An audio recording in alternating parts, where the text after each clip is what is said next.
with Mo Al-Taay. Tell us a little bit about why you've decided to sign him and bring him to the club. I've known Mo since he was 14, my time at Blacktown when I was the head of football.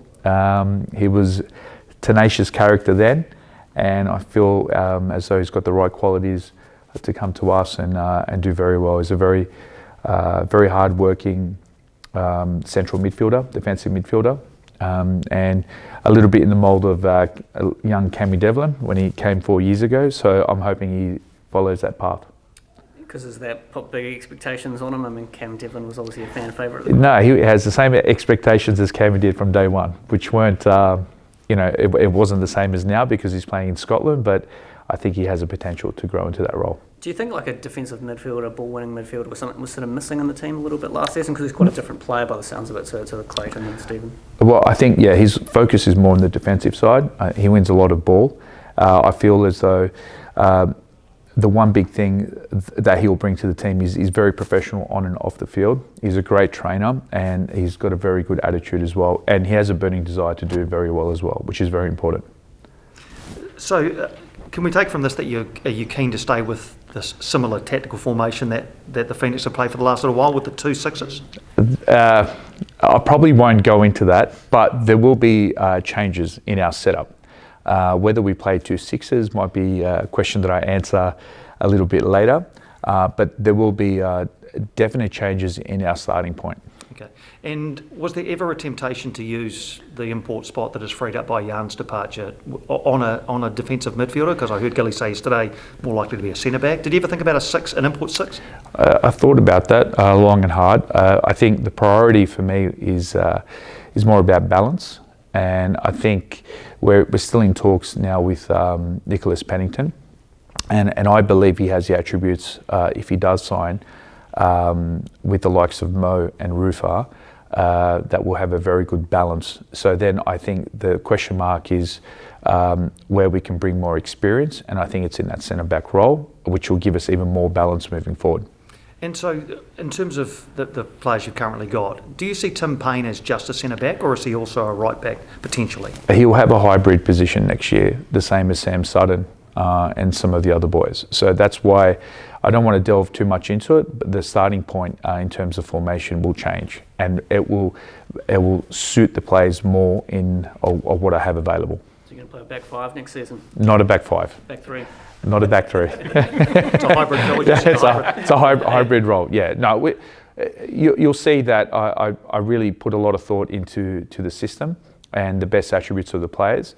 It's taken me a bit of time to get to a point where I'm comfortable, but when you see how we start next year, I think it will make a bit more sense. How many signings do you want to have done before you go on holiday?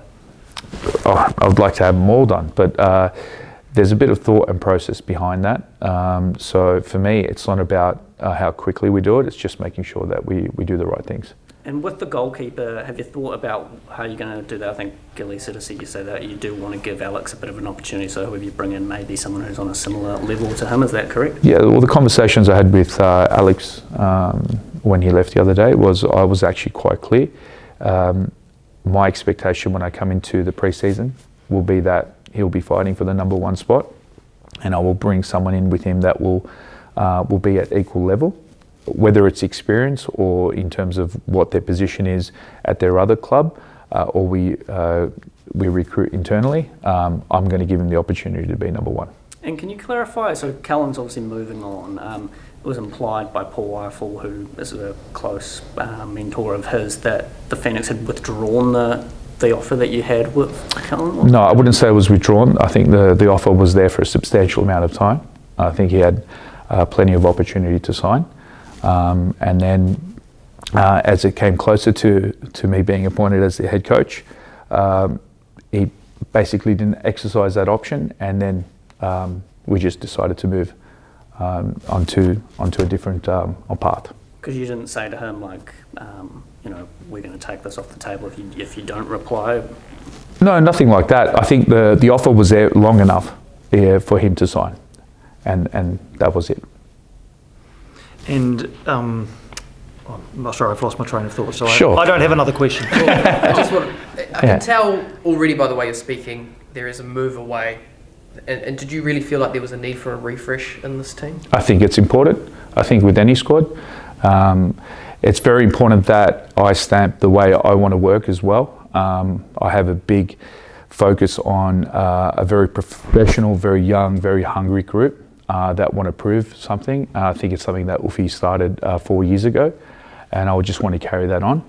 So I felt as though it was time for some change, and also to give opportunity to some younger players coming through the academy, and some recruitment that suits those ideals that I'm looking for. Because you've been officially in the job now for what, a couple of days? 3 days. How's it been? Yeah, it's not too bad. The greys are starting to appear more, but no, I'm enjoying it. I feel it's a really demanding job, but I've been lucky enough. I've been following Ufi now for 4 years, so I've seen the pressure, and I don't feel as though it's a burden. I actually enjoy coming to work every day, making these decisions, and just enjoying every day.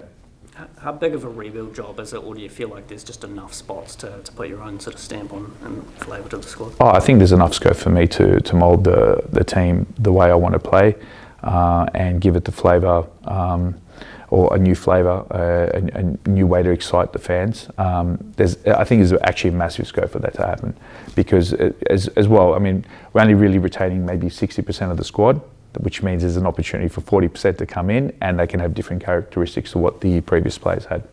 And a player overseas who looks to be on his way out is Marco Rojas. Is he someone you'd be interested in? I heard he's on the list, like many other New Zealand players that I'm looking at right now. The real question is whether or not we're in the market for another 10 or an attacking player. So that's something that we'll need to discuss and make an assessment moving forward.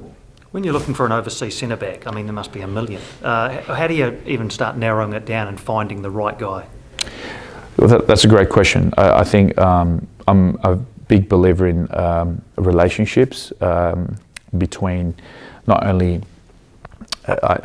playing relationships. So for me, Scotty, Payne, Suts, Finn, they need someone to complement their behaviours, but I also think that they need to bring in something that those players don't have at the moment.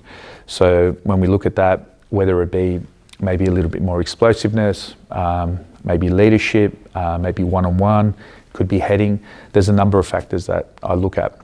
So the process will be thorough, and the thing is, once we get the player that we feel is appropriate, then we go and we look at whether he's a good character, whether he'll fit in the group, whether he'll add any value to the culture. So yeah, it's quite a lengthy process. I enjoy it. I've been doing it for quite a bit now.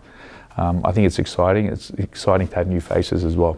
Will you look at, say, the Central League, Northern League, dare say the Southern League as well? Yes. Oh, I'm leaving every door open for any potential talent. I recognise that talent is everywhere. If we just pigeonhole to the normal standard way of thinking, then we're not going to get any new sort of exciting players. So there are a couple of players that I have on my radar. I won't mention who they are, but they are involved in the leagues locally. Because it's important to keep that Kiwi flavour, being the one Kiwi club that players, if they are playing in the amateur leagues, that they do see there is a pathway for them here. Yeah, for me, the most important thing is those players have a desire to be a professional player and be the best that they are. And if they fill those requirements and we're looking for those positions, I think, why not? It's a Kiwi club. It should be Kiwi players first, and there should be a real focus on harnessing on the local leagues, which is also a good representation of football in New Zealand.